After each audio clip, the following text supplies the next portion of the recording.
Treehouse. This is Kag with your view from above for Monday, August 19th. As I talked about yesterday, today is the full moon in Aquarius, and it is also known as the Sturgeon moon, and it is the beginning of the closing down of the cycle. So the full moon being at its brightest peak today at 1:32, I believe it's 1:32 Central Daylight Time. And so wherever you are, probably won't be able to see it, but just to know that it will look full to you when it comes up tonight. And if you are in a place where it's not cloudy, you will hopefully see that it is a supermoon, which means that it looks bigger than some of the other full moons, because at this point the moon is closest to the earth that it is during the year. So it looks bigger than it normally does. So today being Monday and full moon day, we're going to do a little bit different. We're going to do what would be helpful to know, think, and do. And we will also look at one oracle card for the week. And because it's a full moon day, we will do one card from the Moonology deck. So I deeply shuffled before I started the video. And I'm just going to finish up the shuffling for the reading today. It did not go well, did it? So yesterday's reading was about evaluating the risk. And so if that resonated with you, great. And if it did not, hopefully something today will. Just remember, we're reading for the collective here. And so not everything is going to fit for everybody. Just take what resonates for you and leave the rest. Okay, a cut. And here is what would be helpful to know. And its clarifiers. Just move these guys off to the side here. What would be helpful to think, and its clarifiers, and what would be helpful to do, its clarifiers.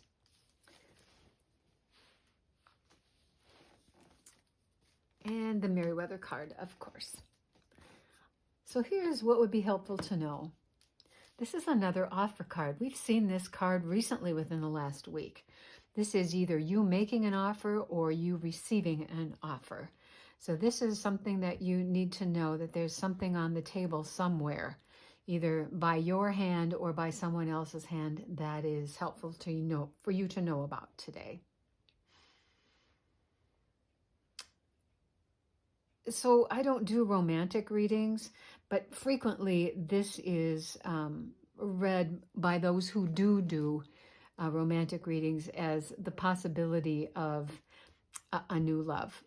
I'm just telling you that, again, I don't do the romance readings, but you will see that this is one of those cards that comes up frequently for other readers as being the possibility of meeting somebody new. And this is what's helpful for you to think about today, and that is the Hermit. And the Hermit is the wise one up on the mountain who knows all of the things that he has learned from having lived a long time and having spent a lot of time alone, kind of cogitating all of those eventualities from his own life to come up with his own wisdom.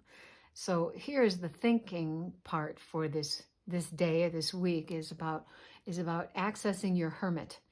And whether that's you yourself or somebody wise in your circle of friends or family, but there is something about thinking about the Hermit.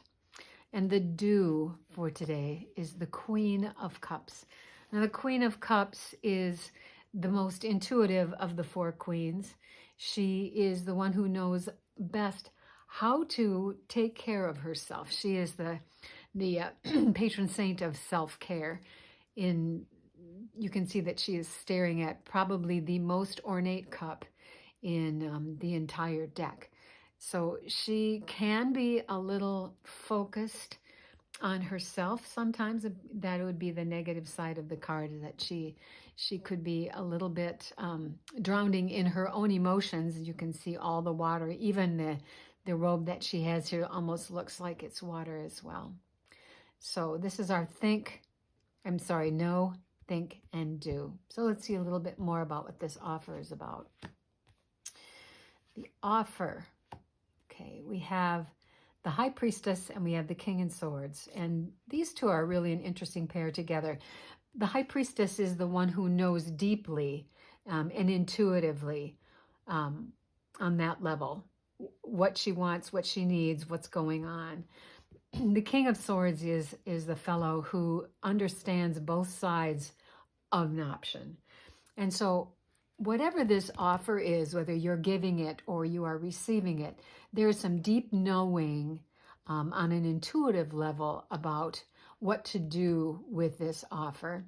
And there's some deep understanding, logic, and truth about both sides, either as you offering and the receiving side, or as somebody offering something to you in the receiving side. So this is pretty powerful influence and information about what this offer is about. So as you think about whatever that is, you have the wisdom to look at both sides and the deep inner knowing about what is best for you in this situation. Interesting to me that you've got the inner knowing here of the High Priestess along with in our thinking trio, the Hermit, who is the one who will teach you if you come to him. Now, who's missing here is the Hierophant, who is also a knowing card, technically an education card, so something a little more broad than somebody going to see the Hermit up on the mountaintop. But very similar energies about wisdom from these two cards. Also wisdom here. So let's look at, this is the thinking trio, and this is our Hermit. And he is accompanied and clarified by the Magician and the Five of Wands. The Magician is the second card in the deck. It's the one who comes right after the Fool. And he is the one who makes things from heaven manifest on earth, as above, so below, and also as within, so without. And so when we look back here at knowing from within your own wisdom about what it is you want to do, this is the power that brings it forward.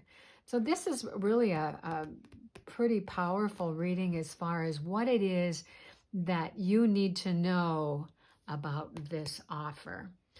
As you're thinking about it, you are also kind of warned about a little mental chaos. And who wouldn't be? You've got this offer, you've got the intuition, you're looking at both sides, you're trying to bring to earth that which is strictly in heaven, if you will, and you've got the wisdom of the sky up on the mountaintop. Of course, this is going to be chaotic. So as you are processing all of this leads us right to the Do card, which is you're going to need to take care of yourself as you're working through all of these opportunities or all of these facets of this offer. So the Two of Cups is a relationship of some sort. It can be a relationship with yourself. It can be a relationship with an existing person. It can be a relationship with a friend, with a coworker, but it is some kind of a relationship. And it's interesting to see him offering this cup here and these two people offering cups to each other. This fellow is reaching for her cup. And the tradition is that this is a fellow and this is a young woman. And it looks as if he is reaching for her cup, but he hasn't quite extended his yet. So in this relationship, it looks like it's pretty equal, but it may not be. So as you are taking care of yourself, pay attention to what the equality level of these two people are. This is one of the cards that's called a role or a stage card, and you can see this little line down here. Pamela Coleman Smith was a set designer in New York City when she did these, or in London rather, when she did these cards. And so this card is almost like a set, which tells me that these two people are taking roles with each other. And so perhaps you are being offered a role. And if you do that role, you're going to need to take care of yourself and be really aware of perhaps what are the limitations of that role. The other card is another 2. So interesting. This is the 2 of Pentacles, which is about prioritization. He's got these 2 pentacles. He's trying to figure out which one needs to come first. And echoing that, you see that this is also a stage card. It's also a stage card. So in the background here, you've got these 2 ships that are on a kind of a wild ocean here. And so this tells me that there's a lot of upheaval going on while you are trying to manage and prioritize these two concerns, these 2 resources of yours. And just a gentle reminder that resources are not money, that they are actually all of the things that you have in this world. So be thoughtful about that. So let's just see what we've got. We have the wands. We have 3 cups. We have 1 sword, and we have 1 pentacle. And we have 1, 2, 3 major arcana, and we have 3 court cards. All the energies present. And this is really about some kind of an offer. So let's look at Merriweather. Merriweather card today is the 4 of Cups. And these cups are really connected to each other. This is the hand of the holy, the hand of God, the universe, whatever, offering this cup to a fellow sitting under the tree with his arms crossed and his legs crossed and looking like he's not happy. But he is looking at these 3 cups. He's not seeing this one. And so this card can be one of disappointment, disillusionment, and really self-focus so deep that he isn't even seeing this cup. So is there an offer out there that you are not aware of? Is there something that you need to make to others? Maybe there's something that you've made that is being refused. It's kind of hard to say.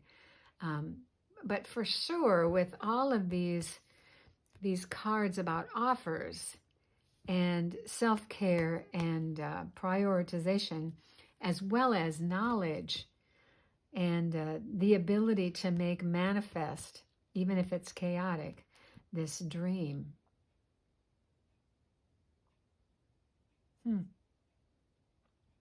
Lots of cups in this reading, emotions, feelings about what's happening here. So that's very interesting. Okay, so to the oracle cards. So let's see if we've got an oracle that will give us a little wisdom about this in particular. I said I deeply shuffled these before I started the reading. So I'm just going to do a quick shuffle and cut, and we will pull out. This is the Dreamscapes card. And what we have here is the shadow. Now the shadow is Gaia, who pulls the veil of the universe high into the heavens to reveal the line of moons spinning down the Milky Way from dark to full and back again. Appropriate, right, for a full moon day. Her action turns us around, giving us the time to delineate between the waking moments and the dreamlike states that murmur into our ears. The shadow phase of the moon provides us with a perspective to see clearly. So use this time to discern reality from imagination, which just dovetails nicely with the magician here. When the planet is in its shadow phase, it is a powerful, magical time that allows us to see. It is an honor to gain access to the dreams of the universe, so use this time wisely. Follow your dreams and allow the childlike magic to flow into your life. And we'll take a look at the card from the Moonology deck. Also deeply shuffled before the reading.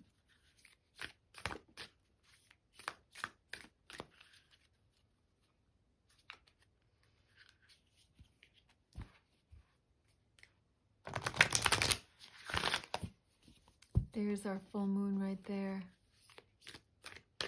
Okay, cut.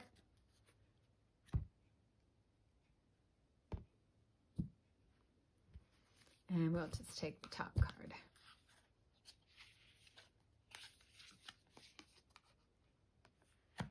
Full moon in Leo. It's interesting since we are a new moon in Aquarius and we just had the full moon in Leo. The full moon in Leo has to do with it being a wonderfully bright time where people feel more confident to show the world their talents and assets. That's the upside of this lunation and this card, no matter when you pull it. However, take note that the Leo full moon combination creates a sort of tension between your needs and the needs of people in your network. Sometimes the Leo full moon is a time to release pride. The tension between your needs and someone else's needs. So that kind of balances with an offer, right? Your needs versus somebody else's needs. And the exchange here and the prioritization here. So this is interesting to me that we would see another offer so soon on the offer that was made last week. And perhaps at this point, this is a revisitation of an offer or an opportunity, encouraging you to look at this deep wisdom here as you care for yourself and the relationship of what it is or with whom you are getting involved and how you prioritize those needs. So that is my sense of this, is that this is yet that offer previously, but somehow recalibrated. So perhaps the evaluation of risk that you went through yesterday has something to do with looking at this offer from a new perspective. So this is what I have for you today. If this reading was helpful to you, please like, share, and subscribe. And I will welcome you back to the treehouse tomorrow when we take another view from above. Blessings.